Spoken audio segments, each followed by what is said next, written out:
Hi there and welcome to lesson 5 in our final chemistry topic, C6, chemistry out there. And today we're going to be looking at the ozone layer and the effect of CFCs and what they can do to the ozone layer. So I will see you at the end. Bye bye. So let's have a look at our objectives for today's lesson on the ozone layer. So by the end of this lesson you should know and understand how CFC gases can cause the depletion of the ozone layer. So what is the ozone layer? Now the ozone layer is in the stratosphere of the Earth, which is between 10 and 50 kilometers above the Earth. And you can see from this diagram that the ozone layer is around about 25 kilometers above the Earth. Now what the ozone layer does is it prevents harmful UV rays from actually penetrating the Earth's atmosphere. Now ozone itself is a molecule of oxygen and it has 3 oxygen atoms in. So we've got 1, 2, 3. So its formula is O3. What exactly does the ozone layer do? The ozone layer absorbs the UV light that enters the Earth's atmosphere. When it absorbs that light, these covalent bonds are broken. Now what it will do is it will form oxygen and an oxygen free radical.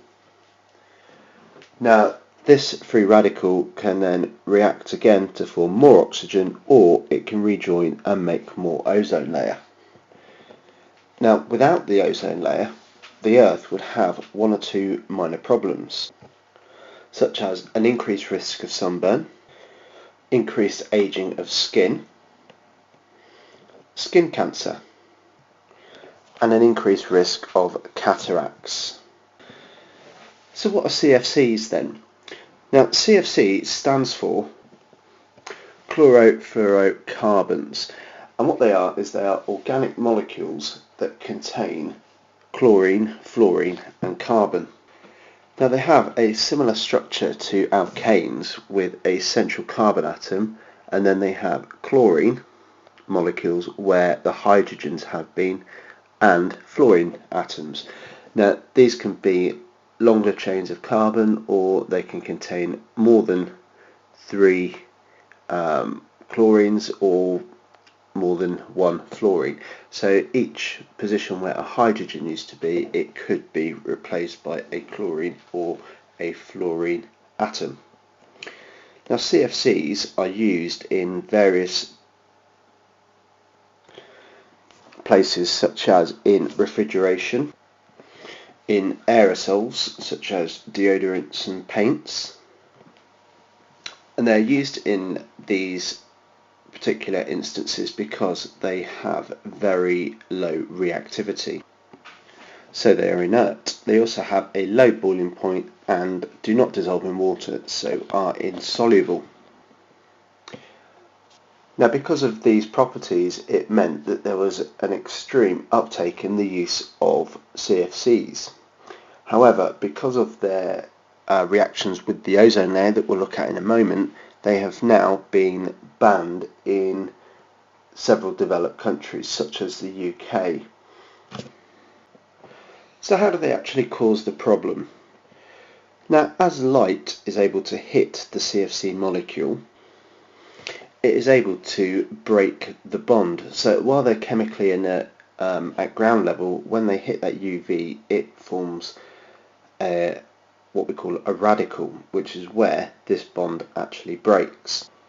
So here we can actually see the reaction. So here's our CFC. It's hit by the UV light and it breaks the bond. Now you can see this little dot here and here. These are what we call free radicals. Now a free radical is just an unpaired electron. So we have an unpaired electron here and an unpaired electron here.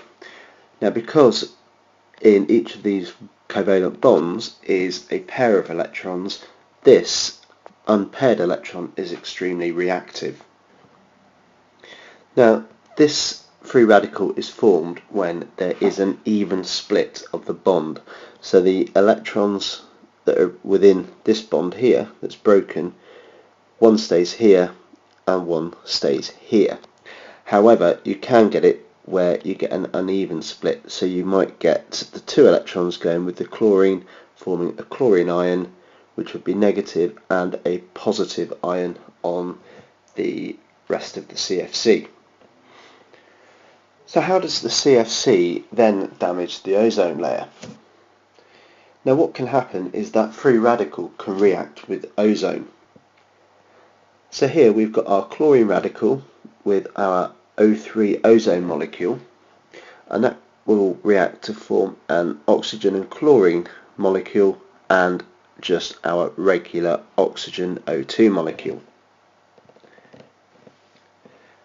Now our chlorine and oxygen molecule is known as chlorine monoxide.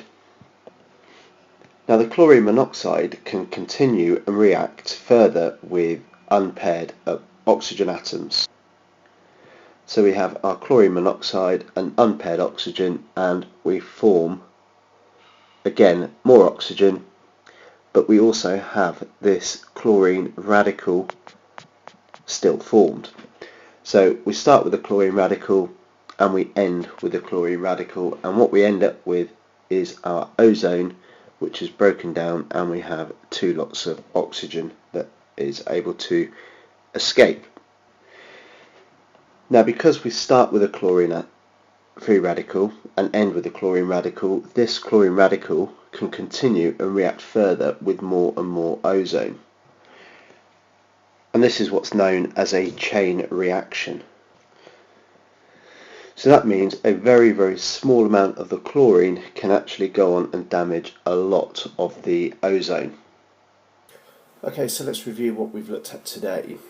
We've looked at the ozone layer, which is in the stratosphere above the Earth, about 25 kilometres above. The ozone molecule itself is an oxygen molecule, O3. Now CFCs, which can damage the ozone layer, are broken up by UV light. Now they're used on Earth because they are chemically inert, have very little reactivity. However, they do break with the UV light to form free radicals, and those free radicals can actually attack the ozone molecules and can break them up, and that causes the holes which allow more UV light to enter the Earth, and that can cause problems like skin cancer, premature aging, and so on. Anyway, I hope you enjoyed this, and I will see you next time. Bye bye.